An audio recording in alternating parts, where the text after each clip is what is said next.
கண்ட தேதி சொன்னதுண்டு, வாழ்ந்த தேதி நெஞ்சில் உண்டு. போகும் தேதி எந்த தேதி ஊரில் யாரும் சொன்னதுண்டா?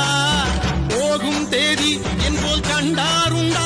அதை கண்டு கொண்ட நானும் கடவுள் தாண்டா. பறை பறை பறை பறை பறை பறை பறை பறை விலங்கு விரட்ட பிறந்த பறை, கைவிலங்கு ஒடிக்க ஒலிக்கும் பறை, கடைசி தமிழன் இருக்கும் வரை காதில் ஒலிக்கும் பழைய பறை, வீரப்பறை, வெற்றி பறை, போர்கள் முடிக்கும் புனித பறை. கயிறு கட்டி கடலின் அலையை நிறுத்த முடியுமா? விரலை வெட்டி பறையின் இசையை முடுக்க முடியுமா? இது விடுதலை இசை, புது வீறு கொள் இசை, வேட்டையாடி வாழ்ந்த எங்கள் மக்களின் இசை.